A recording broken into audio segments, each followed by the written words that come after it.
বক্তব্য রাখছেন বাংলাদেশ জামাত ইসলামীর সংগ্রামী সেক্রেটারি জেনারেল সাবেক সংসদ সদস্য অধ্যাপক মিয়া গোলাম পরোয়ার। ইসলামী আন্দোলন বাংলাদেশের উদ্যোগে আয়োজিত ঐতিহাসিক সোহরাওয়ার্দী উদ্যানে আজকের এই জনসমুদ্রের সংগ্রামী সভাপতি, ইসলামী আন্দোলন বাংলাদেশের সংগ্রামী আমির মুফতি সৈয়দ মোহাম্মদ রেজাউল করিম পীর সাহেব চরমনাই, মঞ্চ উপবিষ্ট জাতীয় নেতৃবৃন্দ, সাংবাদিক বন্ধুগণ, আজকের এই সোহরাওয়ার্দী উদ্যান সহ রাজধানী ঢাকার অলিতে গলিতে উপচে পড়া জনসমুদ্রের সংগ্রামী জনতা এবং প্রিয় দেশবাসী, মহান আল্লাহ তাআলার দরবারে আপনাদের সকলকে নিয়ে আমি আরেকবার স্বস্তির সাথে মহান আল্লাহর শুকরিয়া আদায় করছি।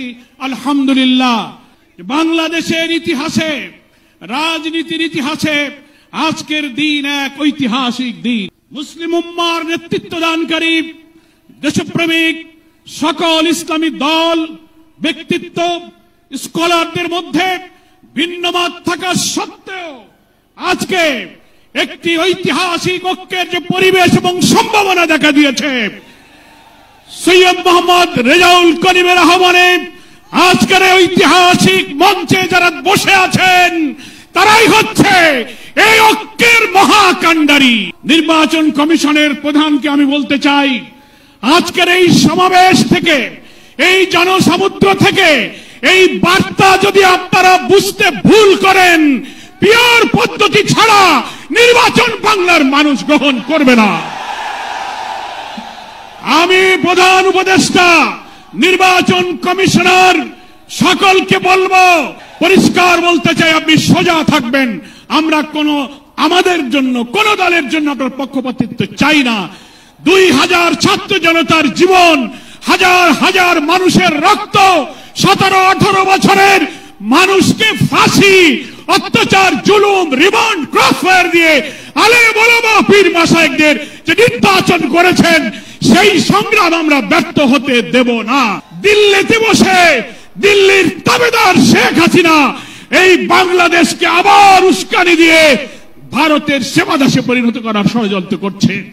অবিলম্বে নির্বাচনের আগে এই বিচার আমরা দৃশ্যমান দেখতে চাই। সংস্কারের ব্যাপারে অনেকে ঢিলা দিচ্ছেন, বলে ইলেকশন আর সংস্কার একসাথে হবে, ক্ষমতায় গিয়ে করব। কিভাবে বুঝলেন কে ক্ষমতায় যাবে? জনগণের ভোট আপনি পান, তারপরে আপনি ক্ষমতায় যাবেন।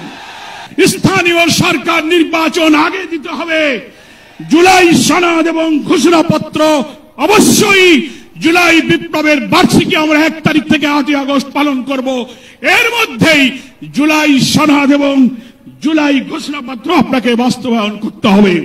সংগ্রামী দেশবাসী, বাংলাদেশ জামাত ইসলামীর সংগ্রামী আমির ডাক্তার শফিকুর রহমান, তিনি পীর সাহেব চরমনাইকে এবং আপনাদের সহ সকল দেশবাসীকে জামাত ইসলামের পক্ষ থেকে সালাম এবং শুভেচ্ছা জানিয়েছেন।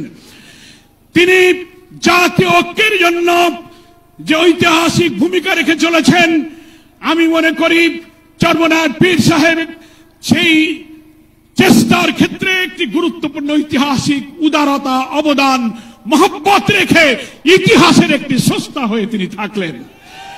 আগামী দিনে জাতীয় ঐক্যের মধ্য দিয়ে নতুন ফ্যাসিবাদের জন্মকে আমাদের ঠেকাতে হবে। আমরা এই ঐক্যের পেছনে চরমনাইয়ের পীর সাহেবের যে উদারতা, যে আন্তরিকতা, যে মহব্বত, তার মাধ্যমে তিনি যে গুরুত্বপূর্ণ ভূমিকা পালন করেছেন, আমরা দেখতে পাচ্ছি ইতিমধ্যেই বাংলাদেশের গ্রামে গঞ্জে, শহরে, নগরে, বন্দরে ওলামায়ে কেরাম, মুসলিম উম্মাহর নেতৃত্ব দানকারী জনগণের এই ঐক্যের পরিবেশ দেখে, আজকে এক মঞ্চে দেখে গ্রামে গ্রামে ঐক্যের জোয়ার শুরু হয়েছে। আসুন ভেদাভেদ, ভিন্নমত পরিহার করে মুসলিম জাতি সত্তা মূল্যবোধ রক্ষার জন্য আল্লাহ তাআলার দ্বীনকে পার্লামেন্টে নিয়ে ন্যায় বিচার, সুশাসন, বৈষম্যহীন এক নতুন সমৃদ্ধ মানবিক বাংলাদেশ গড়ার জন্য আমরা ঐক্যবদ্ধ থাকব। সকলকে ধন্যবাদ। বাংলাদেশ জিন্দাবাদ। ওয়া মা তৌফিক ইল্লা বিল্লাহ।